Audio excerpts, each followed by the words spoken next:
and Communications Officer here at UC Health, representing the University of Cincinnati Medical Center here in Cincinnati, Ohio.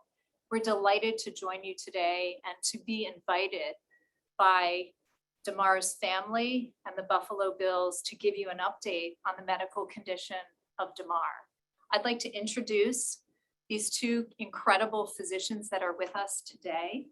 Dr. William Knight, A. Knight IV, is a professor in the Department of Emergency Medicine at the University of Cincinnati College of Medicine.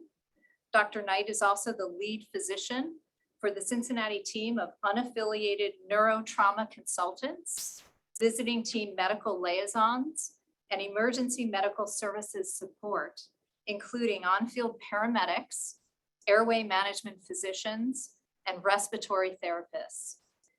Dr. Timothy Pritz is a trauma surgeon and serves as a professor in the Department of Surgery at the University of Cincinnati College of Medicine and the Division Chief of General Surgery. I'm going to hand our beginning comments over to Dr. Pritz so he can begin to share the current medical condition of Damar Hamlin. Dr. Pritz. Good afternoon, everybody, and greetings from the University of Cincinnati Medical Center. It's our privilege today to meet with you. And Dr. Knight and I are representing the many individuals and teams that have helped care for Mr. Hamlin since the on-field event on Monday night. We would like to share that there has been substantial improvement in his condition over the past 24 hours.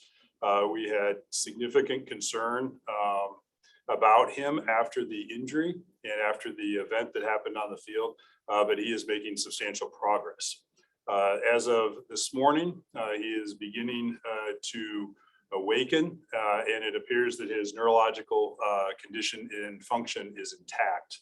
We are very proud to report that, very happy for him and for his family and for the Buffalo Bills organization that he is making improvement. He continues to be critically ill and continues to undergo intensive care in our surgical and trauma ICU.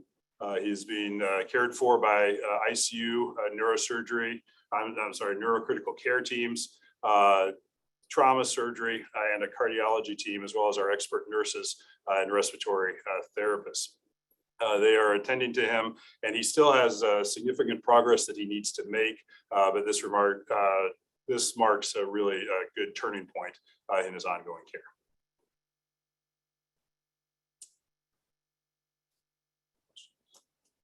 We are happy to entertain some questions, and I believe representatives from the Buffalo Bills are going to help facilitate those for us. 31 questions in the chat. Yeah, we can't see the chat, but Dr. Pritz and Dr. Knight, we really appreciate Cameron Wolf will be first. Dr. Pritz, Dr. Knight, this is Cameron Wolf with NFL Network. We really appreciate you spending some time with us and sharing some updates here.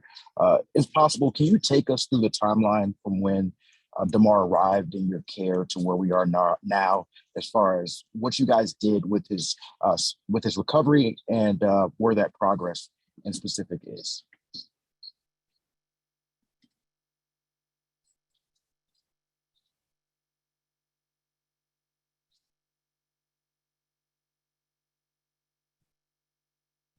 do that with the person who just posed the last question.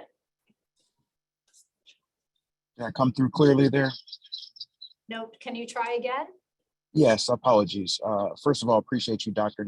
Pritz and Dr. Knight, for your time and your care in this situation. This is Cameron Wolf with NFL Network. Just wanted to inquire if you can take us through the timeline from when Damar came into your care and to where he is now, as far as what you guys have done to get him to this significant improvement stage. Sure, and thanks for being here today. What I can tell you is that our team involved a significant number of the care team involved in helping with Mr. Hamlin on the field on Monday night. He was attended to by 4 of our emergency physicians serving in the various roles as the airway physician, the visiting team medical liaison, a neurotrauma consultant, as well as one of the team physicians for the Cincinnati Bengals. As everybody knows, Mr. Hamlin suffered a cardiac arrest on the field, and it was promptly recognized by the Buffalo Bills medical staff, and that allowed for a very immediate resuscitation on the field. He was promptly resuscitated. It did require CPR and defibrillation, and at which point he was transported to the University of Cincinnati Medical Center, where he was met by Dr. Pritz and the trauma team, as well as our emergency medicine colleagues. He was managed and resuscitated and worked up in the emergency department, had some additional tests in the ED and in the hospital, and then has been managed in the surgical ICU, as Dr. Pritz said. It's been a long and difficult road for the last 3 days. He has been very sick and has made a fairly remarkable recovery and improvement, to the point, as Tim noted, he is now demonstrating that sign of good neurologic recovery, as well as overall clinical improvement, as has been previously reported, related to not just his vital signs, but a lot of his other individual organ recovery.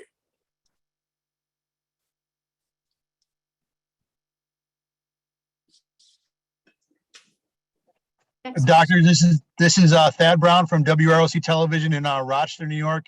Again, like Cameron said, thank you very much for your time and all the work that you've done with this. Can you speak at all to the cause of what happened? What caused the cardiac arrest? And I think specifically, was it simply the actions that happened on the field, or was there something existing that, made Mr. Hamlin, something that might be susceptible to this happening? The answer to that is that workup is ongoing, and we do not have definitive answers as to the etiology of the arrest at this time, and that tests will continue to be ongoing as he continues to progress. Thank you very much. Hi, Dr. Knight and Dr. Pritz. This is Matt Bove with WKBW in Buffalo, New York. As everybody has also said, thank you for everything that you guys have done. I know you briefly mentioned it to Cameron's question about what the timeline was like, but can you guys go into a little bit more detail or explain how critical those first moments were on the fields to ultimately get him to this point, and what the doctors and the medical staff from the Bills and Bengals were able to accomplish in that period? Sure. I think it just speaks really to the immediate recognition that there was something significantly and seriously wrong by the Bills medical staff. Team and I speak together. We cannot credit their team enough. They're often, unfortunately, there are injuries occasionally that happen on sports fields, be it football or others. But it is incredibly rare to have something be this serious that happens like that, and to be that quickly recognized. What they did was immediately marshal the emergency action plan, meaning the emergency medicine services. That prompted the airway physician, the emergency physician that was out on the field, to be at his bedside in less than a minute. He had a prompt recognition of loss of pulse, which gave him immediate bystander CPR, which, as many of you know, rarely, if ever, happens. And so the fact that Mr. Hamlin had immediate bystander CPR, in addition to prompt recognition of his arrhythmia, to get defibrillated and then back to the return of circulation very quickly, that speaks to that timeline that you were asking about, to get the return of spontaneous circulation with immediate bystander CPR that was performed well, all meeting the standard of what we would expect in that scenario, is what has led us to be able to discuss these good outcomes today. I will second that. The Bills training staff who was with them immediately recognized that this was not a run-of-the-mill injury, and that they had a significant event on their hands, and immediately responded and got the emergency response team involved in his care. And really, this went as well as something like this could go under very challenging circumstances. And they did a fantastic job, which is why we're here today. And understanding how complicated of a situation this ultimately is, would it be fair to say that if things would have taken a few extra minutes, or maybe even a few extra seconds, there could have been a different outcome here? I think that's fair to say. Yeah. All right. Thank you both for everything that you guys have done and for the time today. This is John Scott from Spectrum News in Buffalo. You mentioned there are signs of neurological intact. What have been those signs that you have seen from him that give you the reasoning to make that assessment? We were in the situation where we wanted to allow him to gradually, wake up as the rest of his body was healing. And last night he was able to emerge and follow commands and even ask who had won the game. And timeline wise, I'm sure you don't necessarily deal with these events regularly, but how common is it from Monday night to now for that sort of improvement to be made?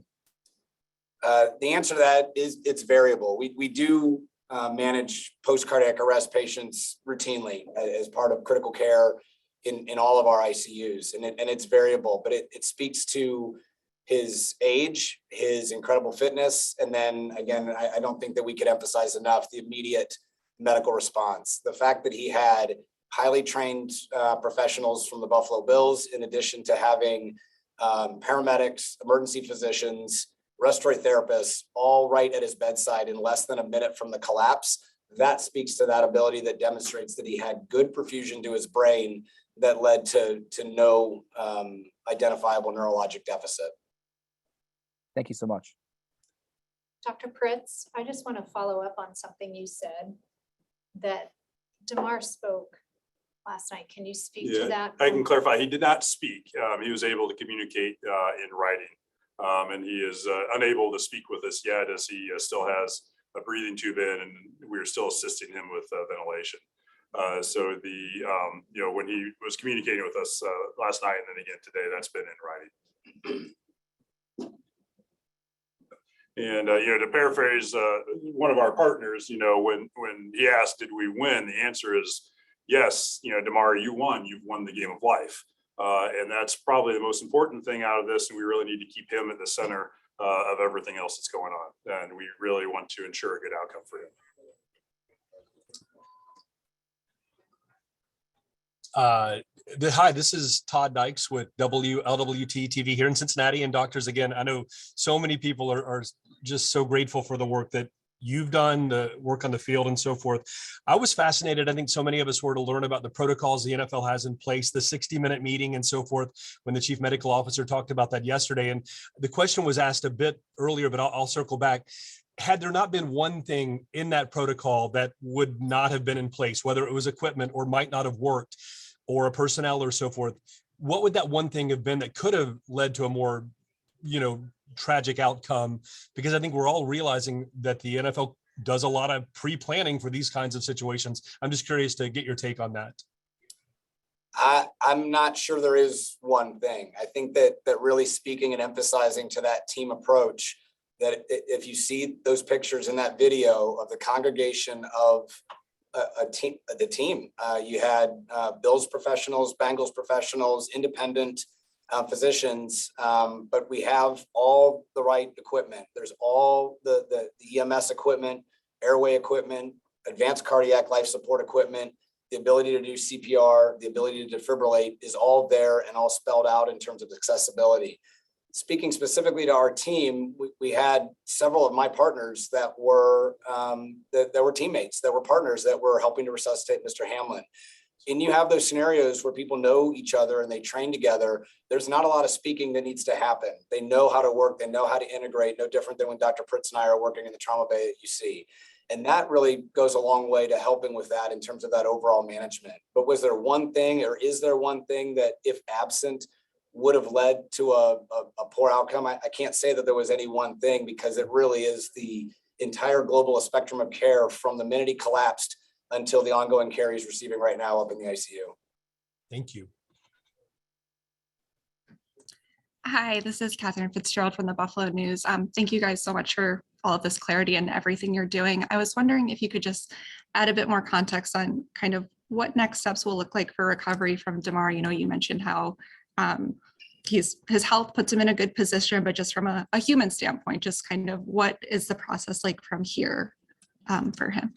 Yeah, from ours, that's a great question. And there are many, many steps still ahead of him. From our standpoint, we would like to see him continue to improve, to be completely breathing on his own, and then to be, ready to be discharged from the hospital. So those are the immediate next steps as we go for his care. His family has been with him at his bedside. as have members of Buffalo Bill organization, really since this all began.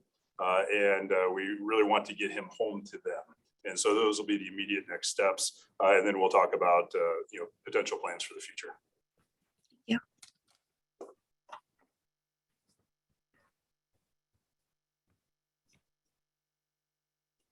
Hey guys, it's Liz Bonus from WKRC TV Cincinnati. So excited to just talk to you for the first time. And I want to say you've certainly made a difference showcasing our city and the great medical care here.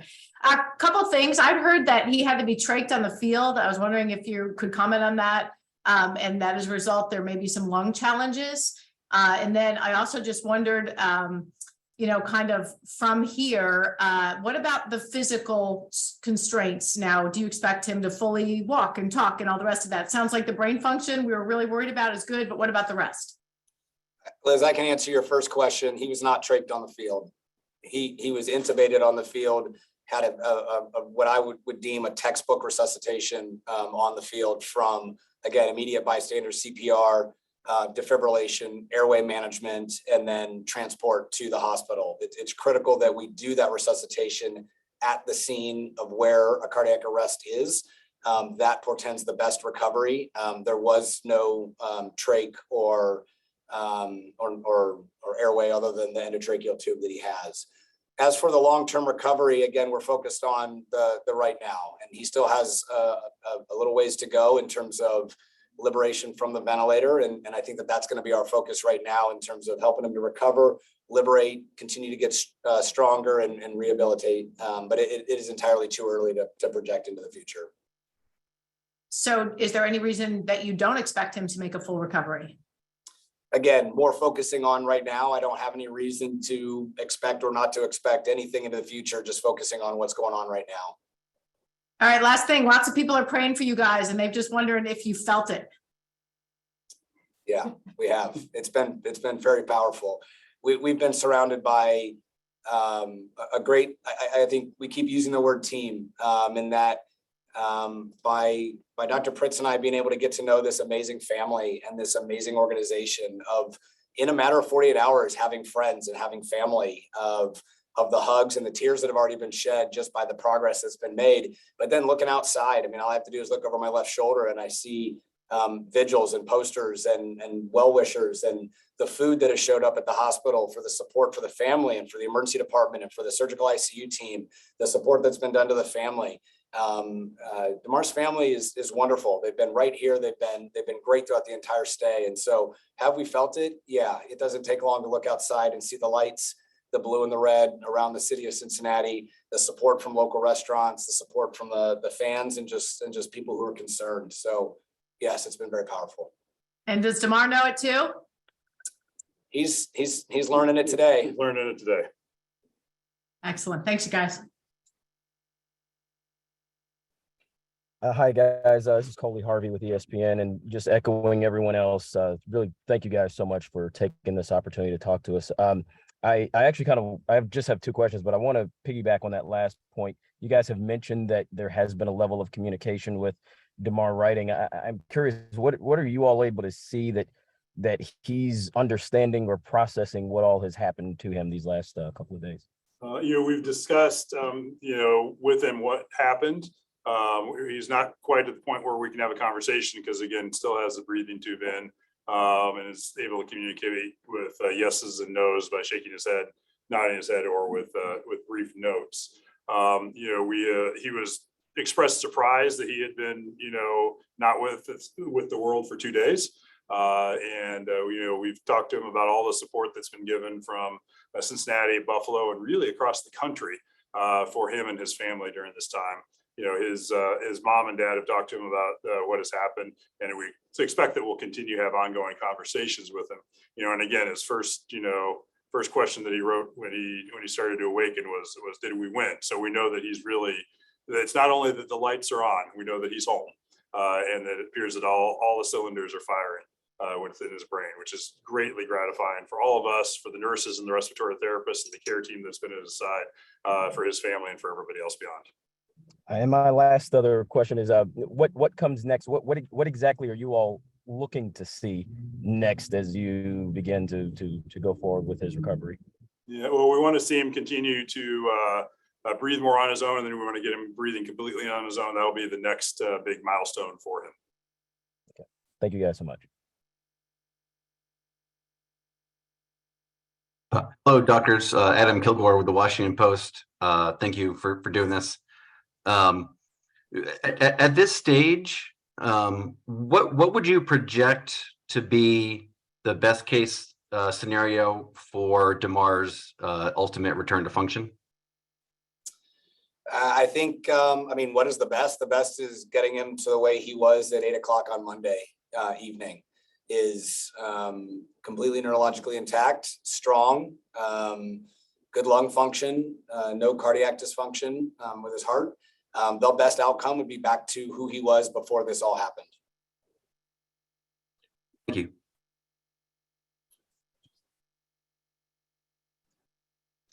Hi, this is Jacqueline Howard from CNN, and thank you so much for taking my question, and thanks for all of the work that you guys are doing. I do have some questions about just the chain of events and what happened. We're curious, did he have a second resuscitation at the hospital? And then how long was the defibrillator used and the total minutes of CPR? And lastly, can you confirm, is he moving his hands and feet at this time? Thank you. I'll start in reverse. He's moving his hands and feet, and again appears to be, neurologically intact to both our exam and our neurologic consultants exams. So it appears to be doing well. He received one defibrillation and one round of CPR that was on the field. He did not receive second defibrillation or additional CPR once he was in the ambulance or at the hospital.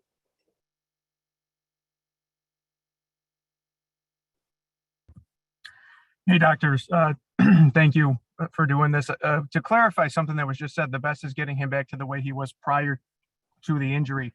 Does that mean the door is open for him to play professional football again? And then in the more immediate term, what's a reasonable amount of time to suspect that he will remain in intensive care and in the hospital as a whole? I think the answer to the first question about his future in professional football is that it's entirely too early to have that conversation. He's still critically ill in the ICU.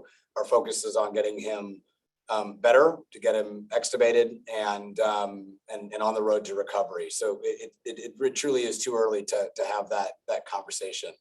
And I already forgot your second question. I apologize. The real next steps are allowing him to continue to get better. Again, we're still focused on the day-to-day. And then we'll talk about, next steps after that.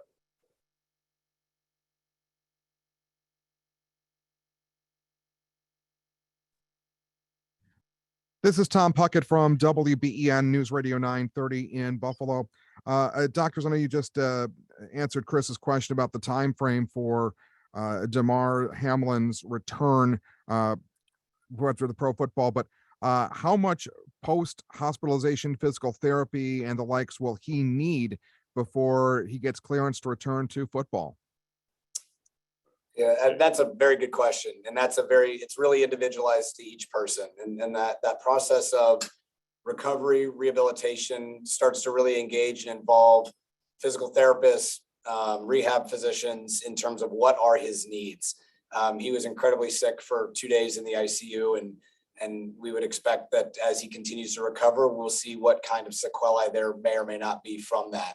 A lot of it is just going to be defining what kind of strength may he have from that and recover as we get his nutrition back up to par and his strength back up to par and his rehab and recovery. So it'll be a very individualized, tailored plan that'll become a lot more clear when we're in that phase, which we're still a little ways out from.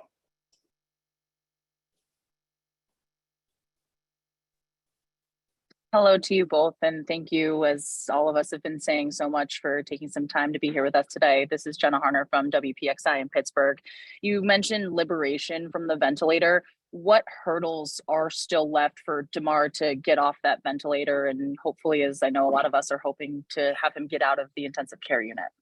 Yeah, we sort of view the ventilator as an aid for him as he needs it. And so, after the initial event, we were supporting him on the ventilator 100%. And what our goal really is for liberation from mechanical ventilation is to gradually decrease the amount of support and let him pick up the difference. And when we reach 0% support, breathing tube comes out, and then we define that as success.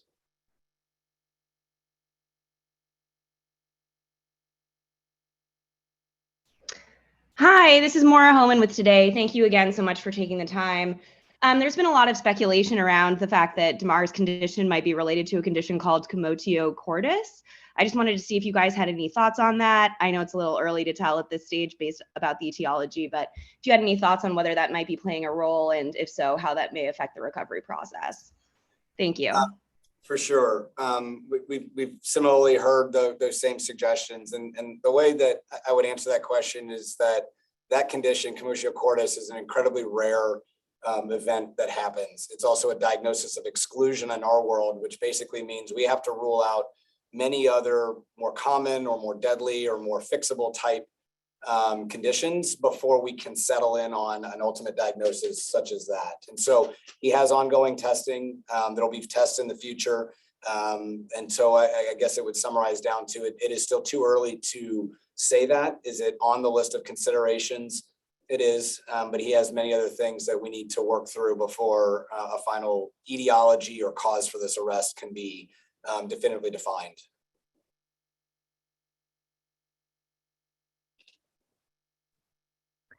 Hi, doctors. Maggie Vespa with NBC News. Thank you again. Just echoing what everybody's saying. First and foremost, a minute detail question, but what is he writing on? Is it a whiteboard or a notepad? It's high tech. It's a pen and a piece of paper and a clipboard.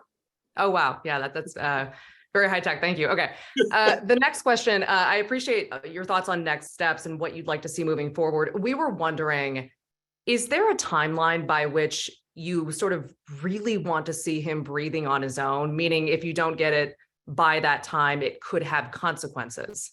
That's a really good question. Every patient is different. And when families ask me, how long do I need to be in the ICU? How long is our family member going to need to be on a ventilator? The answer is as long as it takes and whatever you need. And so, from our standpoint, we'll continue to give him all the support and intensive physician, ICU, and respiratory care that he needs. But our goal is to eventually, be able to peel that all away so that he's doing it all on his own. But the short answer is, as long as it takes, there's no threshold in our world beyond which there's damage from the ventilator support itself. But we like to liberate him as soon as possible. I appreciate it. And then can you also, just got a text, say who, if anyone in particular, he was asking that first question to, like maybe who's the first person he talked to when he woke up? But I can't say names, but it was to his bedside nurse last night. Okay, gotcha. So, and is he holding anyone's hand? We had heard he might be holding family members' hands. Yep, he held many people's hands. Held my hand. He did. His parents have been with him constantly. There's a lot of family members, a lot of support from his family and friends, as well as members of the Buffalo Bills administrative and medical teams that have been really at his bedside throughout, which is admirable in terms of the support that the Bills have shown here. And so, yes, he's held many people's hands. And the Bills organization folks, as well as the family, have been with him constantly. He's interacted with all of them today. And so he's been very interactive with them. Great. Thank you both very much. Hi, good afternoon. Larry Seward with WCPO in Cincinnati. Timeline question. You mentioned the care that happened within a minute of him being down on the field. Can you walk us through the additional timeline of how much time it took to get him from being intubated there on the field to being in the ambulance to being in the emergency department receiving that care there?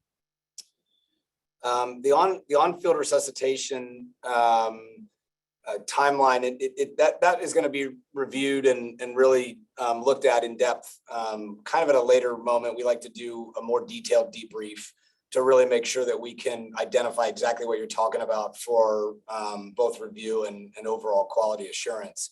In general, it was several minutes on the field before CPR was started, just a couple of minutes before CPR was started, as well as before the defibrillation. He initially had a pulse on the field and then lost it under the nose of the physicians and the team that was with him. And so he had truly immediate bystander CPR, and then a defibrillation happened within several minutes as well. At that point, and that is really textbook for the kind of arrhythmia that he had. And at which point then, while his respirations were being supported, he was moved into the ambulance where he was successfully and quickly intubated and then transferred to the hospital. And so I believe, if I'm not mistaken, he was at the hospital a little after a half hour from when he fell, 45 minutes. I don't have the exact timeline, but again, it was all textbook to what I would expect for the kind of cardiac arrest that he experienced. And again, we can't say enough about the quick actions of the Bills training staff and then the physicians who were on the field with getting to him, recognizing that this was a very serious situation and responding and saving his life. It was really, really outstanding work from all of them. And not just saving his life, but his neurologic functioning. The reason why we're talking about his recovery of neurologic function is the true critical importance of immediate and good and high quality CPR and immediate access to defibrillation.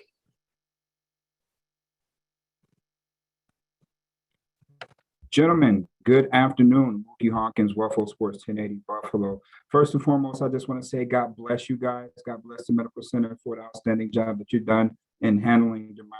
And how detrimental was it for Bills and Bengals medical staff to react in the manner that they did? I don't know if it was detrimental. If you're speaking more to their emotional health, I would defer the answer to them.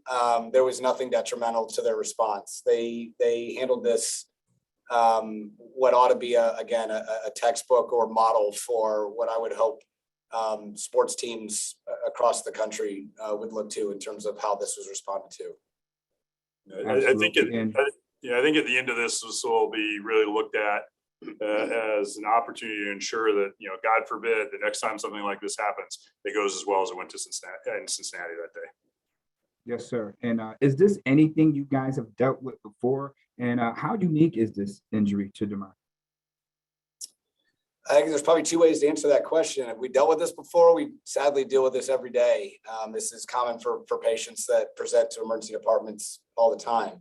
In terms of a cardiac arrest on a national football field on a Monday Night Football, to my knowledge, that's never happened before. And that in and of itself is incredibly rare. And certainly to have the support and the resuscitation that he had on the field has not been seen to my knowledge. Thank you, John. Hello, gentlemen. Thank you for your time today. Alex Brasky with the Batavia Daily News. Can you describe your guys' response to the injury? Was there anybody, whether you two or within your staff, watching the game live? Did you see it happen live? And then just the response from yourselves and your staff to spring into action yourselves as the medical staff on site had to make sure everyone was in position at the hospital to receive Damar Hamlin as he made his way there. Let me two-part this one, because I'll take the first part and hand this to Tim. The way that our emergency action plan is written in collaboration with not only the Cincinnati Bengals, but the National Football League, is that it's very well and explicitly spelled out what is to happen, both in terms of the response and the management, but also the communication. And so you had 4 emergency physicians from, really 5 emergency physicians from University of Cincinnati on the sideline in various roles supporting the game via the neurotrauma consultant, the visiting team medical liaison, the airway physician, and they were responsible for that primary medical care and including the communication with the emergency department. Working in the emergency department that night was another one of my partners who is another one of our NFL VTMLs, also familiar with this world, who was the attending of that ship. And Dr. Pritz's team was also notified again through these channels that are pretty well spelled out through the emergency action plan. And so all of that happened absent of Dr. Pritz's and I's initial presence. Tim came in as backup, and then I later came in also as backup to support our teams to help offload and to help manage while the immediate resuscitation and management of Damar was ongoing. So to hand off to Tim what happened, because he was boots on ground initially, That is all very well spelled out to help mobilize very quickly our trauma team and our trauma response, in addition to consultants. We had a lot of different consultants that were readily available as well. Yeah, we are, the University of Cincinnati Medical Center is privileged to serve as the only adult level 1 trauma center in our region. We're an academic healthcare center, which means that we have layers and layers and layers of knowledge and experience that we can bring to bear on any individual patient. So from that standpoint, the trauma team was activated in its usual fashion. And the patient, when he arrived, was met by the full assemblage of emergency medicine physicians, specialized shock resuscitation unit nurses, trauma surgeons, respiratory therapists. And in addition, because of the particular nature of this, and because he'd had an arrest, he was also met by our cardiology team, who was ready to intervene if needed. Was there anyone on your staff watching the game live, and did anybody see the injury take place live? If so, was there any reaction shared with you two? I think probably everybody on the staff was watching the game live. It wasn't directly involved in patient care. It was a highly watched game, and I know I had at least 3 partners who were physically at the game during this happened. I mean, the reaction, like anything else in sports, is one of disbelief and sadness. Sports are a wonderful thing. Football is a great game, and you hate to ever have anything happen to the participants in the sport. So we really don't want to see anything like this happen. Thank you for your time and for your service. Hi there, Marshall Kramsky, WCPO 9 in Cincinnati. 2 quick questions for you. You said earlier that not only is Damar home, the lights are on. From what you can tell, how's he doing emotionally? It's honestly, it is too early to tell. I mean, he's still on the ventilator. That does require still a little bit of sedation to make sure he's comfortable. Being on a ventilator is not the most comfortable thing. So that, in fairness to Damar, has not been fully assessed in terms of even his awareness of everything that has happened in the last 3 days. That will come more as we have better assessment. When we talk about neurologically intact, it's a very gross term of big motor movements and following commands. When we talk about the finer things that make us human, cognition, emotion, speech, language, etc., we're looking forward to learning more about that soon. And in response to all of this around the league, players have been saying that one of the best places for, God forbid, trauma to happen is short of a hospital, an NFL field. How much truth is there to that in your professional opinion? In terms of in Cincinnati? Just being on an NFL field and that the care that they can be provided with so quickly. Well, I mean, the biggest thing that happens on an NFL field is that each team has each sports team has an entire team of not only athletic trainers and assistant athletic trainers, but also team physicians. There's a wide breadth of experience that ranges everything from sports medicine, orthopedic surgery, emergency medicine, primary care. Teams have ophthalmologists, neurosurgeons. There's a wide range of different supports that different teams have. And so when you're on an NFL sideline, there are layers upon layers of not just preparation, but presence of, and it's not just physicians, there are paramedics, there are respiratory therapists, all there that are trained in a part of this emergency action plan and part of those roles to do that. And so is it a good place to have an event like this? Again, as Dr. Pritz said, you don't ever want to have an event like this, but where there are a lot of cameras to record what happened and to have a good video review, as well as the immediate response of highly trained physicians in specific areas such as airway management, emergency medicine, orthopedic surgery, sports medicine, primary care, et cetera, with the equipment that is afforded there with immediate paramedic and ambulance support. It gives us a lot of opportunity to do things at the scene that you may not have at a grocery store or a mall, that you are bringing that expertise to that versus it already being there. Thank you. And thanks for updating us and all that you've done.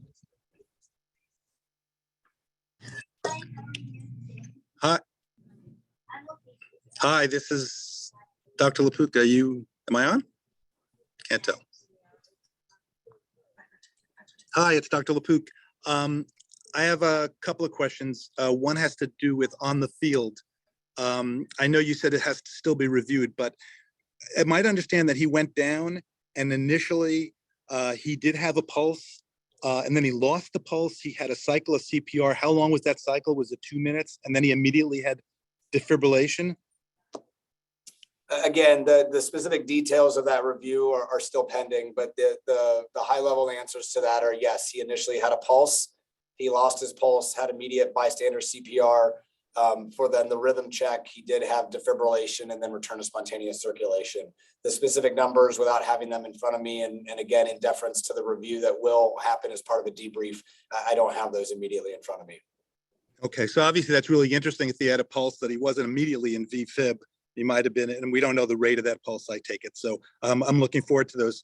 The other thing is in hospital, these are some technical questions, but forgive me for that. But first of all, looking for some kind of, you correctly obviously said, we don't know, this commotio cordis is a diagnosis of exclusion. Was an echocardiogram done? I assume it was. Did that show any evidence of any underlying issue? And then in terms of his breathing, which it sounds like it's the #1 issue, can you tell us what his FiO2 is now and what the IMV, what the guaranteed number of respiratory respirations per minute is, and whether or not there's been any damage to his kidneys, liver, or any other organ?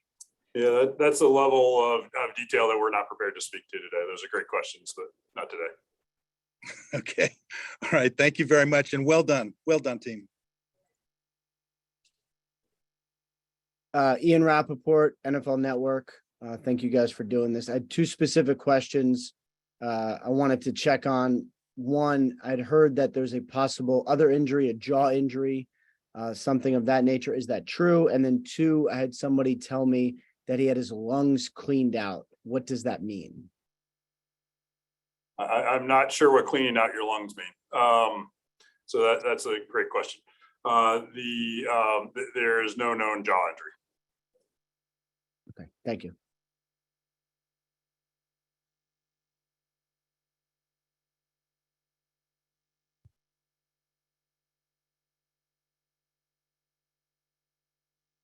Next question. Sorry, guys, you got me. Sal Capaccio here from WGR Radio in Buffalo. My apologies. My question is, in the time that, the ambulance was off the field and into the tunnel, there was, it didn't immediately go to the hospital. There's been some questions as to, what was happening then and why that was. Can you take us through the process of why maybe it didn't go initially, why it stayed behind, what was happening during that time period? The level of detail to that, I don't have that immediate information. That is similarly going to be part of the debrief. There was a portion, again, of the ongoing resuscitation in the ambulance, and whether that was part of on the field or in the tunnel, of both helping to get preparing for his airway management, which again occurred in the ambulance, again managing his oxygen saturations to get him optimized, to then intubate him and then transport him to the hospital.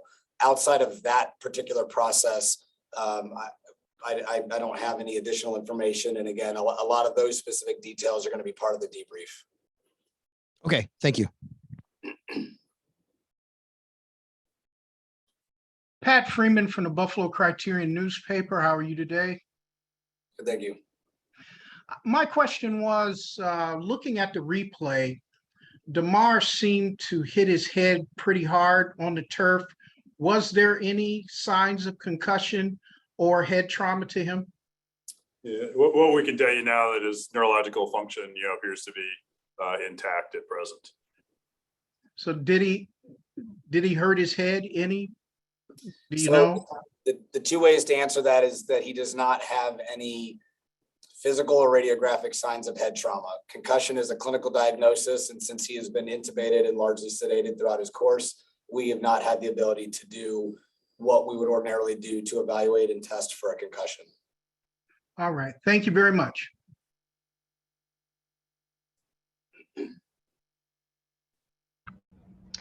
Hi, doctors. This is Dr. Tara Narula from CNN, also a cardiologist. So my question is similar to the one that Dr. Lapuk asked. I know you mentioned you couldn't talk about the echo, but is there any sense of what his ejection fraction is now, what the pumping capacity is? Did he drop his heart function? Is it back to normal? Number one, and has he been seen by any of the electrophysiologists to look for any underlying arrhythmic causes, genetic causes of his event as well? That's the first question. Second question is, did he undergo a hypothermia protocol? And third is, we had heard he was prone. Is that because there was a question of ARDS or aspiration at some point? The first question, again, we're not going to speak to some of the specifics of his tests in deference to his privacy as part of those specific details. As to the second one, yes, he did undergo the targeted temperature management protocol here at UC. And then the third question. Yeah, so he did demonstrate evidence of ARDS or acute respiratory distress syndrome, and that was the etiology of the proning. Mm-hmm. And as far as being worked up for electrical abnormalities, I imagine the whole cardiology team, including an EP, is seeing him as well. Again, his workup of his cardiac is ongoing, and there are going to be additional tests in the future. Thank you. We're going to take 2 more questions and then close. Doctors Cameron Wolf with NFL Network. I heard you mention ARDS. Can you elaborate for us lay people about what that is and maybe where he is in respect to his lung capacity or any damage there? Yeah, that's a great question. So that's an acute inflammatory response that occurs in the lungs after a wide variety of events, and it causes the lungs not to be able to exchange gases, and you can't breathe as well as normal. From the standpoint of long-term issues, that all remains to be seen. His lung function is improving, as was noted in the press yesterday, and we hope that it continues to improve. Thank you. And brief follow up there. I know you mentioned he's still in critical condition. Is there a process or what he needs to do to upgrade to stable condition? As long as what we would like to see before we upgrade him to stable condition, would be breathing tube out and continuing to improve both from a neurologic and a respiratory standpoint. Thank you. Appreciate you guys. Last question, please.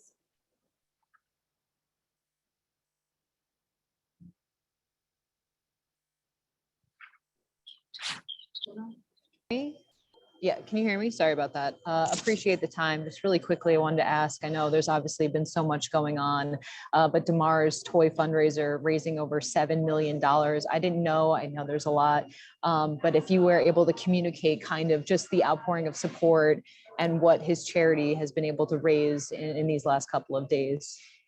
We can tell you that us, his parents, who again have been, close to him the entire time and are amazing parents. I can just tell you, we wish everybody had parents as wonderful as his parents are. And the Bills coaching staff have all communicated the outpouring of support from Cincinnati, from Buffalo, from across the country. We've related that there's going to be a lot of toys for him to buy when he recovers from all of this, and we're all looking forward to that. But really, the support, and his parents feel the support. The team feels the support, and everybody in the ICU and in the medical center feel the support. So we appreciate all that. Thank you, everyone. This is Kristen Weavers again, and Dr. Pritz and Dr. Knight. Thank you so much for spending this almost hour with the media and with everyone who's expressed such interest in Damar's care and concern. I just want to reiterate that we want to thank the entire Damar Hamlin family and the Buffalo Bills for their incredible support of the entire care team at UC Health here in Cincinnati. We're honored to have him with us and to care for him.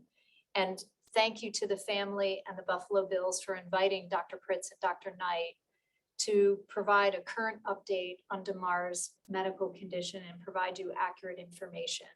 So we leave it up to them to determine if we will do this again. It is not our decision. So we ask the media to understand that and respect the Damar's family's choices around this situation. So thank you again. We appreciate your interest and concern. And thank you to the nation who has provided such an outpouring of sincere gratitude and support, not only for Damar, his family, the Bills, the Bengals have been incredible in our community. So thank you very, very much.